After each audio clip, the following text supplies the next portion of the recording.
la femme dans les côtes. Mais nous voyons dans le livre de Genèse au début, dans le premier chapitre, le verset 26 au 27, la Bible, Dieu a formé toutes ces deux personnes au même moment.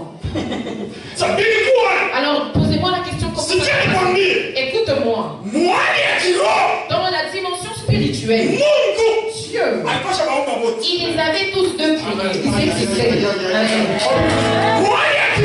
Dans la spiritualité, Dieu les avait créés tous deux au même moment. Ils existaient spirituellement. Toutes choses que Dieu a fait a commencé dans l'esprit. Toute chose a commencé spirituellement. Et c'est pourquoi toute chose que tu peux recevoir ne commence pas physiquement. Ça commence spirituellement. Est-ce qu'il y a une personne qui peut affirmer la gloire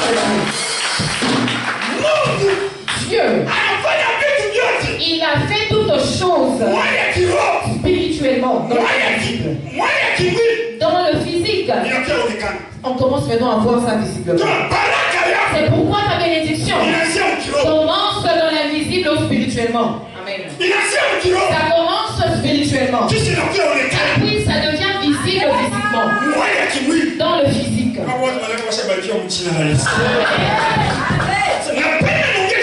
J'aimerais dire une chose. Écoute-moi. Jésus est venu. Il a trouvé cette femme. Et il a dit ceci. Tout celui qui va adorer Dieu. Premièrement dans le spirituellement. Yes. Pas physiquement. Parce que Dieu, ce n'est pas le corps ou le physique. Dieu, c'est le spirit. C'est pourquoi l'adoration doit être connectée, pas être physique, mais être spirituel. Tout celui qui va adorer Dieu, oublie-toi d'abord.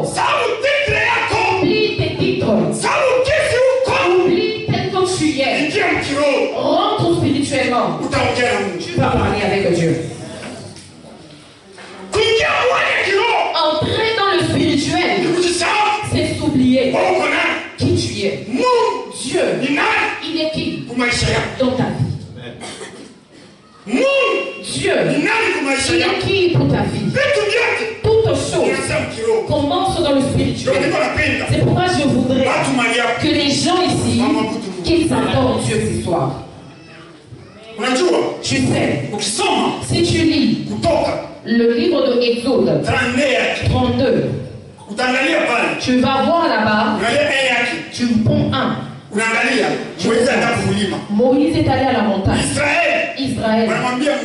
Ils ont dit à Moïse. Ils ont dit à Aaron. Moïse a traîné. Alors, arrange pour nous un idole. Pour que nous commençons à adorer cette idole. Celui qui va commencer à nous diriger. Qu'on se demande qui a enseigné Israël à l'adoration.